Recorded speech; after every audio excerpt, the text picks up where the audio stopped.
स्वागत है आपका आपके अपने YouTube channel mama set motivation में। तो चलिए आज के जो है हम कोई जीके की वेब सीरीज नहीं लेके आए हैं। आज हम आरएएस का सिलेबस लेके आए हैं। ठीक है, राजस्थान लोक सेवा आयोग अजमेर का। ठीक है, तो अब इसमें जो है पहले अपने नोटिफिकेशन पढ़ लेते हैं। प्रेस नोट का क्या है, अभ्यर्थियों को सूचित किया जाता है कि आयोग द्वारा आयोजित की जाने वाली राजस्थान राज्य एवं अधीनस्थ सेवाएं संयुक्त प्रतियोगी प्रारंभिक यानी कि परीक्षा 2024 का पाठ्यक्रम योग की वेबसाइट पर प्रसारित दिया गया है। ठीक है, तो ये इनकी ये वेबसाइट है। ठीक है, rpsc.rajasthan.gov.in पर। ठीक है, gov.in पर। तो राजस्थान अब इसमें क्या है दिया हुआ है, अपने देख लेते हैं थोड़ा सा कि इसमें दिया हुआ है कि राजस्थान राज्य एवं अधीनस्थ सेवा प्रतियोगिता 2024 के नाम से उपलब्ध है। ठीक है, ये जो परीक्षा का नाम जो है 2024 के नाम से उपलब्ध है। ठीक है, तो मुख्य परीक्षा के नियंत्रक है आशुतोष गुप्ता ने। ठीक है, ये जो नोट जो जारी किया है। ठीक है, अब उसके बाद में अपने पढ़ते हैं कि परीक्षा योजना पाठ्यक्रम। प्रारंभिक परीक्षा में नीचे निर्दिष्ट विषय पर एक प्रश्न पत्र जो वस्तुनिष्ठ प्रकार का होगा और अधिकतम अंक कितने होंगे, 200 अंकों का होगा। ठीक है, परीक्षा का उद्देश्य केवल स्क्रीनिंग परीक्षण करना है। प्रश्न पत्र का स्तर मान स्नातक डिग्री स्तर का होगा। ऐसे अभ्यर्थियों द्वारा जो मुख्य परीक्षा में प्रवेश के लिए अहिर्त घोषित किए गए हों, प्रारंभिक परीक्षा में प्राप्त अंकों को उनका अंतिम योग्यता क्रम अवधारित करने के लिए संगणित नहीं किया जाएगा। अब इसमें क्या होगा, प्रश्न पत्र यानी कि एक ही प्रकार का आएगा। सब्जेक्ट क्या होगा, सामान्य ज्ञान और सामान्य विज्ञान। ठीक है, इसके कितने होंगे अंक, तो होंगे 200 और समय कितना होगा, 3 घंटे का होगा। अब इसमें नोट और अपने रीड कर लेते क्या कह रहे हैं कि प्रश्न पत्र में बहु विकल्पीय प्रकार के प्रश्न कितने होंगे, 150 प्रश्न होंगे, 150 प्रश्न होंगे। वे सभी प्रश्न के अंक के समान होंगे। अब वेरी वेरी इंपॉर्टेंट पॉइंट जो है कि इसमें नेगेटिव मार्किंग होगी। इसमें क्या कह रहा है नेगेटिव मार्किंग में कि मूल्यांकन में ऋणात्मक अंकन किया जाएगा, जिसमें प्रत्येक गलत उत्तर के लिए 1/3 अंक 1/3 अंक काटे जाएंगे। ठीक है, सही उत्तर में से काटे जाएंगे। अब अपने इसका सिलेबस पढ़ लेते हैं कि सिलेबस में क्या क्या है। ठीक है, राजस्थान का इतिहास, कला, संस्कृति, साहित्य, परस्पर परंपरा एवं विरासत, यानी कि इसमें कौन से पॉइंट दे रखे हैं, इसमें कौन कौन से आएंगे कि राजस्थान के प्राग ऐतिहासिक स्थल पूरा पाषाण से ताम्र पाषाण एवं कांस्य युग तक का। ठीक है, ये चीज आएगी। फिर उसके बाद में सेकंड आएगा पॉइंट है जो ऐतिहासिक राजस्थान, यानी कि प्रारंभिक ईस्वी काल के महत्वपूर्ण ऐतिहासिक केंद्र प्राचीन राजस्थान में समाज, धर्म एवं संस्कृति आएगा। फिर है प्रमुख राजवंशों के महत्वपूर्ण शासकों की राजनीति एवं संस्कृति, उपलब्धियां, गुहिल, प्रतिहार, चौहान चौहान परमार, राठौड़, सिसोदिया और कछवाहा। मध्यकालीन राजस्थान में प्रशासनिक तथा राजस्व व्यवस्थाएं, ये है। फिर उसके बाद में है पॉइंट है आधुनिक राजस्थान का उदय। 19वीं से 20वीं शताब्दी के दौरान राजस्थान में सामाजिक जागृति के कारक आएंगे, राजनीतिक जागरण आएंगे, समाचार पत्रों एवं राजनीतिक संस्थाओं की भूमिका। 20वीं शताब्दी में जनजाति तथा किसान आंदोलन और 20वीं शताब्दी के दौरान विभिन्न देशी रियासतों में प्रजामंडल आंदोलन, राजस्थान का एकीकरण, वेरी वेरी इंपॉर्टेंट है। फिर उसके बाद में है राजस्थान की वास्तु परंपरा। इसके अनुसार मंदिर, किले, महल, मानव निर्मित जलीय संरचनाएं, चित्रकला की विभिन्न शैलियां और हस्तशिल्प। फिर उसके बाद में पॉइंट नेक्स्ट है कि प्रदर्शन कला में क्या आएगा, शास्त्रीय संगीत, शास्त्रीय नृत्य, लोक संगीत एवं वाद्य, लोक नृत्य एवं नाट्य। फिर उसके बाद में नेक्स्ट पॉइंट है भाषा एवं साहित्य में क्या आएगा, राजस्थानी भाषा की बोलियां आएगी, राजस्थानी भाषा का साहित्य एवं लोक साहित्य। और फिर उसके बाद में नेक्स्ट पॉइंट है धार्मिक जीवन और धार्मिक समुदाय, राजस्थान में संत एवं संप्रदाय, राजस्थान के लोक देवी देवता राजस्थान में। फिर नेक्स्ट पॉइंट है राजस्थान में सामाजिक जीवन, सामाजिक जीवन से है मेले एवं त्योहार आए गए। फिर सामाजिक रीति रिवाज तथा परंपराएं, वेशभूषा और आभूषण। ठीक है, फिर नेक्स्ट पॉइंट है राजस्थान के प्रमुख व्यक्तित्व आएंगे। फिर उसके बाद में भारत का इतिहास भी आएगा। भारत के इतिहास में कौन कौन से पॉइंट आएंगे, प्राचीन कला एवं मध्यकाल, प्राचीन काल एवं मध्यकाल। इसमें क्या आएगा, पहला पॉइंट है भारत के सांस्कृतिक आधार, सिंधु एवं वैदिक काल, 6ठी शताब्दी से पूर्व की श्रमण परंपरा और नए धार्मिक विचार, आजीविक बौद्ध और तथा जैन। ये पॉइंट है। फिर सेकंड पॉइंट है, प्रमुख राजवंशों के महत्वपूर्ण शासकों की उपलब्धियां आएगी। मौर्य, कुषाण, सातवाहन, गुप्त, चालुक्य, पल्लव एवं चोल आएगा। फिर उसके बाद में नेक्स्ट पॉइंट है, प्राचीन भारत में कला एवं वास्तु आएगी। फिर उसके बाद में नेक्स्ट पॉइंट है, प्राचीन भारत में भाषा एवं साहित्य का विकास। संस्कृत, प्राकृत एवं तमिल, ये आएगा। फिर उसके बाद में नेक्स्ट आएगा कि सल्तनत काल, ये इनकी सल्तनत काल में क्या आएगा, प्रमुख सल्तनत शासकों की उपलब्धियां आएगी। विजयनगर की सांस्कृतिक उपलब्धियां आएगी। फिर है मुगल काल, मुगल काल में क्या आएगा, राजनीतिक चुनौतियां एवं सुलह, अफगान, राजपूत, दक्कनी राज्य और मराठा आएगा। फिर है नेक्स्ट पॉइंट है, मध्यकाल में कला एवं वास्तु, चित्रकला एवं संगीत का विकास किसके द्वारा कैसे हुआ, वो आएंगे।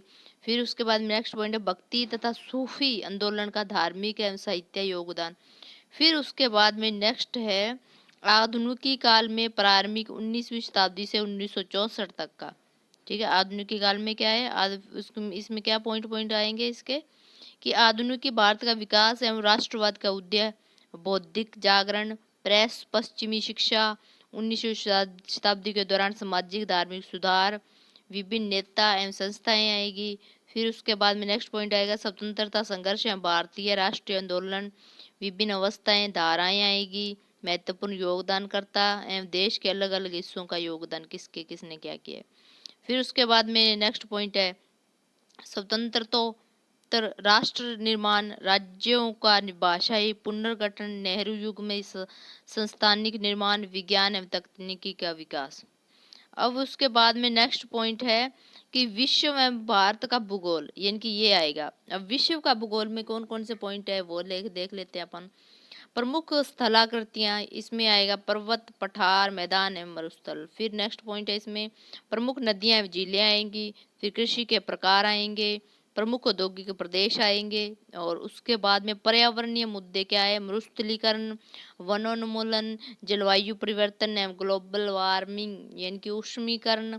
और फिर उसके बाद में ओजोन अवक्षय। ठीक है, फिर उसके बाद में भारत का भूगोल आएगा। भारत का भूगोल में कौन कौन से पॉइंट आ रहे हैं, प्रमुख स्थलाकृति आएंगी, पर्वत, पठार, मैदान आएंगे, मानसूत्र तंत्र एवं वर्षा का वितरण, प्रमुख नदियां एवं झीलें हैं। फिर प्रमुख फसलें हैं, प्रमुख फसलों में कौन कौन सी बार आएगी, गेहूं, चावल, कपास, गन्ना, चाय एवं कॉफी के बारे में पूछा जाएंगे। फिर प्रमुख खनिज के बारे में क्या है, लोहा, मैग्नीज, बॉक्साइड, एब्रक के बारे में पूछा जाएगा। फिर ऊर्जा संसाधन में क्या आएगा, परंपरागत एवं गैर परंपरागत। फिर उसके बाद प्रमुख औद्योगिक प्रदेश आएंगे। फिर राष्ट्रीय राजमार्ग एवं प्रमुख प्रमुख परिवहन गलियारे आएंगे। फिर बारी आती है अपने राजस्थान का भूगोल। राजस्थान के भूगोल के बारे में अपने कौन कौन से पॉइंट है वो देख लेते हैं कि प्रमुख भू आकृतिक प्रदेश एवं उनकी विशेषताएं आएगी। फिर जलवायु की विशेषताएं आएगी, प्रमुख नदियां एवं झीलें आएंगी। फिर प्राकृतिक वनस्पति एवं मृदा आएगी। फिर उसके बाद में प्रमुख फसलें हैं, गेहूं, मक्का, जौ, कपास, गन्ना, बाजरा, ये आएंगी। फिर प्रमुख उद्योग आएंगे। फिर पॉइंट है, प्रमुख सिंचाई परियोजना एवं जल संरक्षण तकनीकें आएंगी। फिर उसके बाद में जनसंख्या के बारे में पाएंगे, जनसंख्या में वृद्धि, घनत्व, साक्षरता, लिंगानुपात और अन्य प्रमुख जनजातियों के बारे में पूछा जाएगा। फिर उसके बाद में खनिज, धात्विक एवं अधात्विक के बारे में पूछा जाएगा। फिर उसके बाद ऊर्जा संसाधन में आएगा, परंपरागत एवं गैर परंपरागत आएगा। फिर उसके बाद में जैव विविधता, इनका संरक्षण आएगा। फिर पर्यटन स्थल एवं परिपथ के बारे में पूछा जाएगा। फिर उसके बाद में है भारतीय संविधान से रिलेटेड भी क्वेश्चन पूछे जाएंगे। इसमें क्या आएगा, राज्य व्यवस्था एवं शासन प्रणाली के बारे में पूछा जाएगा। ठीक है, फिर भारतीय संविधान में दार्शनिक तत्व क्या है, पहला पॉइंट है संविधान सभा, भारतीय संविधान की विशेषताएं, संवैधानिक संशोधन, ये पूछे जाएंगे। फिर उद्देशिका आएगी, मूल अधिकार, राज्य नीति निर्देशक तत्व और मूल कर्तव्य पूछे जाएंगे। फिर उसके बाद में भारतीय राजनीतिक व्यवस्था के बारे में पूछा जाएगा। इसके पॉइंट कौन कौन से है कि राष्ट्रपति के बारे में, प्रधानमंत्री, मंत्री परिषद, संसद, उच्चतम न्यायालय और न्यायिक पुनरावलोकन के बारे में पूछा जाएगा। फिर उसके बाद में भारत निर्वाचन आयोग, नियंत्रण एवं महालेखा परीक्षक, नीति नीति आयोग के बारे में, केंद्रीय सत्कर्ता आयोग, लोकपाल, केंद्रीय सूचना आयोग एवं राष्ट्रीय मानवाधिकार आयोग के बारे में पूछा जाएगा। फिर पॉइंट है संघवाद के बारे में, संघवाद क्या है इसके बारे में क्वेश्चन आएगा, इसके बारे में डिटेल से पढ़ना पड़ेगा। फिर भारत में लोकतांत्रिक राजनीतिक गठबंधन सरकारें और राष्ट्रीय एकीकरण ये आएगा। फिर उसके बाद में है राजस्थान की राजनीतिक और प्रशासनिक व्यवस्था के बारे में।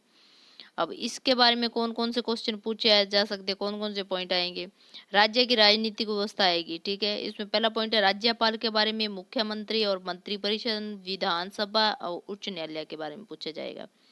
फिर प्रशासनिक व्यवस्था के बारे में, जिला प्रशासन, स्थानीय स्वशासन एवं पंचायती राज व्यवस्था है, संस्थाएं के बारे में। फिर संस्थाएं में कौन कौन से, राजस्थान लोक सेवा आयोग, राज्य मानवाधिकार आयोग, लोकायुक्त, राज्य निर्वाचन आयोग, राज्य सूचना आयोग, ये पूछे जाएंगे। फिर लोक नीति एवं अधिकार, इसमें लोक नीति में क्या पूछा जाएगा, लोक नीति और विधिक अधिकार एवं नागरिक अधिकार पत्र, ये पूछे जाएंगे। फिर उसके बाद में आर्थिक अवधारणा एवं भारतीय अर्थव्यवस्था, इसमें कौन कौन से पॉइंट पूछे जाएंगे, इसके बारे में सिलेबस में है।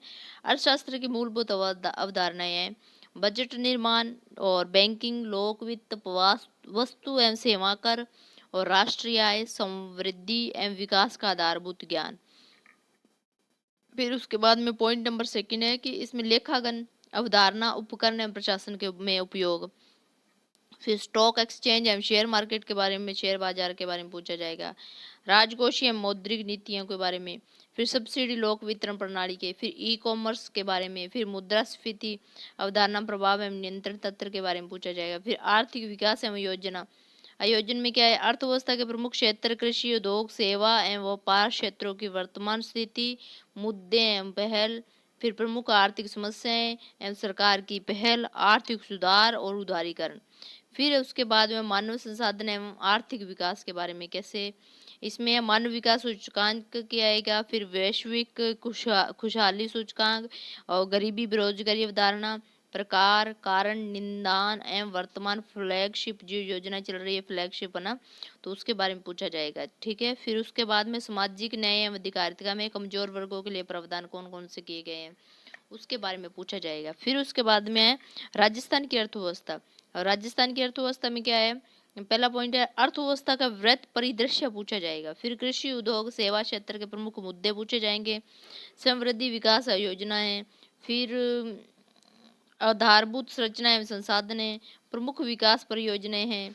फिर राज्य सरकार की प्रमुख कल्याणकारी योजनाएं जैसे है अनुसूचित जाति, अनुसूचित जनजाति, पिछड़ा वर्ग और अल्पसंख्यकों, निःशक्त जनों और आश्रित, निराश्रित और महिलाओं, बच्चों, वृद्धजनों, कृषकों एवं श्रमिकों के लिए क्या क्या योजना है वो उनके बारे में पूछा जाएगा। फिर इसके बाद में साइंस के क्वेश्चन आएंगे, उसमें क्या क्या पूछा जाएगा, विज्ञान एवं प्रौद्योगिकी, इसमें पूछा जाएगा कि दैनिक जीवन में विज्ञान के मूलभूत तत्व। फिर कंप्यूटर सूचना में संचार प्रौद्योगिकी और फिर रक्षा प्रौद्योगिकी, अंतरिक्ष प्रौद्योगिकी एवं उपग्रह के बारे में पूछा जाएगा। फिर नैनो प्रौद्योगिकी, जैव प्रौद्योगिकी एवं अनुवांशिक अभियांत्रिक। फिर उसके बाद में आहार एवं पोषण, रक्त समूह एवं RH कारक का पूछा जाएगा। फिर स्वास्थ्य देखभाल, सहकर्मक और असहकर्मक एवं पशुजन्य,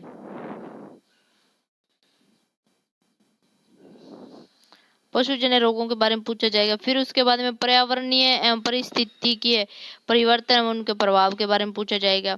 फिर पॉइंट है जैव विविधता, प्राकृतिक संसाधनों का संरक्षण एवं साधारणीय विकास के बारे में पूछा जाएगा। फिर कृषि विज्ञान पूछी जाएगी, उद्यान विज्ञान, वानिकी एवं पशुपालन राजस्थान के विशेष संदर्भ में पूछा जाएगा। फिर विज्ञान प्रौद्योगिकी विकास राजस्थान के विशेष संदर्भ में पूछा जाएगा। फिर उसके बाद में आता है रीजनिंग, ठीक है, इसको बोलते हैं तार्किक एवं मानसिक योग्यता। इसमें कौन कौन से आएंगे, इसमें तार्किक शिक्षा निगमनात्मक और आगमनात्मक और अप्रवर्तनात्मक, ठीक है। इसमें पहला पॉइंट है कथन एवं मान्यताएं पूछी जाएगी, कथन एवं तर्क, कथन एवं निष्कर्ष और कथन एवं कार्रवाई। फिर विश्लेषणात्मक तर्क क्षमता पूछी जाएगी। फिर है मानसिक योग्यता में क्या है, संख्या, अक्षर, अनुक्रम। फिर कूट, वचन, कोडिंग और डिकोडिंग जिसको बोलते हैं वो पूछी जाए। संबंधों से संबंधित समस्याएं पूछी जाएगी।